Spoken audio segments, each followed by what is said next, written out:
It's beer o'clock on Real Ale Craft Beer. I am super excited today to bring you a beer from Woodforde's Brewery. I like Woodforde's Brewery. You may have heard of Woodforde's Brewery if you used to buy, or if you still buy, the wonderful home brew kits that you can buy in, you used to be able to buy it in Woolworths, Wilkinson's, back in the day when Wilkinson's were open. And, well, not just that, but they make great beer. They're very, very famous for their beer called Brewery. Woodforde's Brewery. And that beer is synonymous with the brewery. Very traditional beer, very, very kind of like tasty, biscuity, malty beer. But the reason why I'm excited today, and the reason why I introduced that kind of beer to you, is because I've been to Marks and Spencer and I picked up an IPA. I picked up an IPA from Woodforde's Brewery. It's an American IPA and it's called Vault. It's in a 500 milliliter bottle, 4.5% ABV. There's the bottle cap on the beer. Dark brown bottle. International Brewing Awards gold medal winner 2019-2020. Well, we all know what happened in that year, didn't we? So perhaps this kind of like flew under the radar a little bit with that award. So the introduction. Why the introduction? Why talk about Woodforde's and Woodforde's Brewery? It's one of those traditional breweries, isn't it? It's one of those traditional breweries that are willing to diversify and have a go and brew something different. Brew an American IPA. I reviewed their Nog Dark Ale recently. Reviewed their Brewery a few years ago. What a beer that was. I believe I have reviewed one more from them as well. So this cost me £2.50 from Marks and Spencer. I believe for a beer at 4.5% ABV, certainly from this brewery's quality, that this is going to be good. So we got a very small one finger whitehead, good levels of carbonation. It's a, am I going to say hazy? Am I allowed to say hazy? No, I'm not going to say hazy on this one. It was just a condensation on the glass. It's an amber coloured beer with decent carbonation. Let's get the aroma.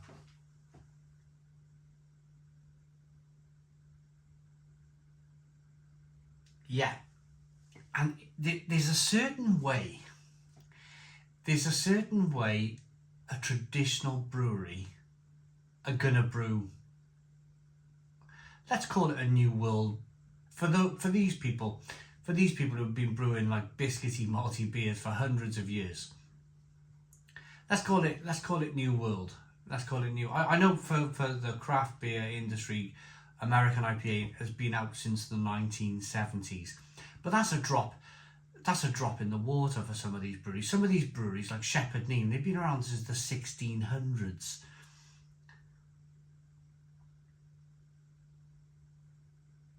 So what you get, and I get this from lots of regional breweries, is first and foremost you get this malt. You get this big, biscuity, malty,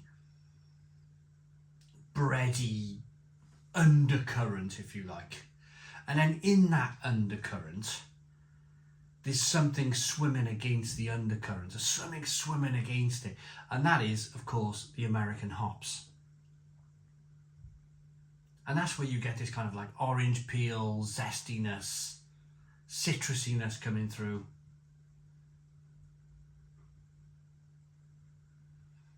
But such a familiar aroma now. Such a familiar aroma because, of course, lots of regional breweries now brew American IPA. Let's dive in. Cheers, everybody.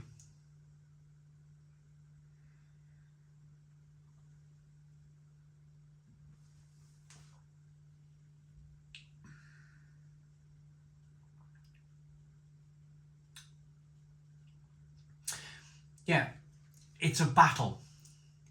It's not like they've brewed a New England IPA here where everything is being kind of like thought of in the direction of just the hops. So they've used a light malt. I'm talking about New England IPA now. They've used a light malt, they've used strong hops, strong flavoured hops. They put the hops in the fermenter so there's no bitterness. It's all about that kind of like flavour in the middle of the beer. But with the regional brewers, malt is just as important. Malt is just as important to their beer as is hops. Hops are important, but so is malt. And you get that in the flavour of this beer. You get the fact that they're championing great, fantastic, juicy,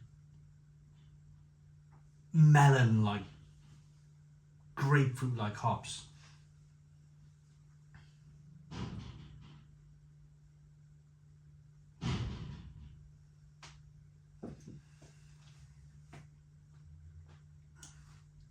Carbonation pushes the beer around the inside of the mouth, releases more of that flavour.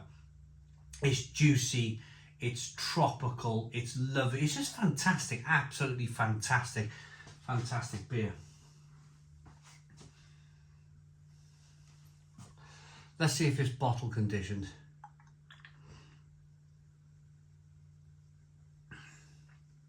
It's not bottle conditioned.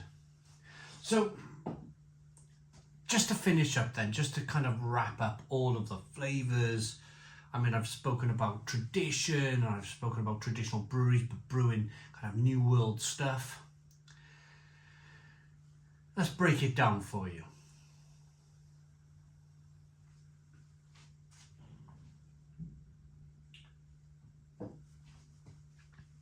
So, pardon me. The beer starts off being sweet. That big malty biscuitiness is also offering up over here a lot of sweetness. It then goes over to bitterness over here, flavoursome kind of like grapefruit, orange peel bitterness over here. So you have a real balance. There's a real balance coming through between sweetness of the malt over here, biscuity,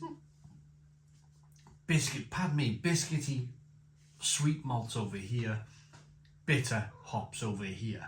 And it's like a tightrope walker, walking along a tightrope, balancing off, or a glider, a gliding plane where, you know, too much this way you're going to fall over, too much this way you're going to kind of fall out of the sky. Same thing. It's all about balance. Balance is important to these breweries, and this beer has balance in abundance. I hope I've not reminisced too much in this beer review. I hope I've not, because I'm a massive fan of Woodforde's. Never been to their brewery.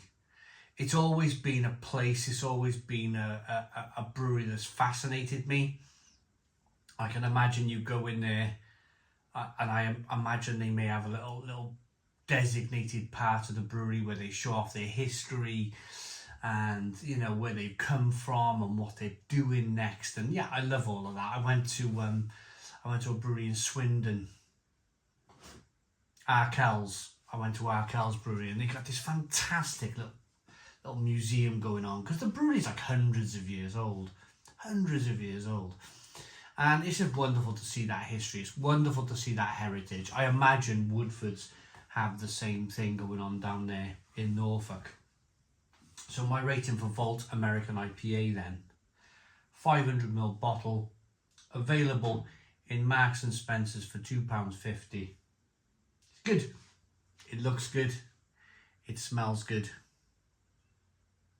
It tastes like traditional regional brewers having a go at brewing an American IPA. And I mean that with the greatest of respects. 8 out of 10. 8 out of 10 from Real Ale Craft Beer. Please put your comments in the comments box. Subscribe to our daily beer and food reviews. Give us a big fat thumbs up. Boom. Cheers.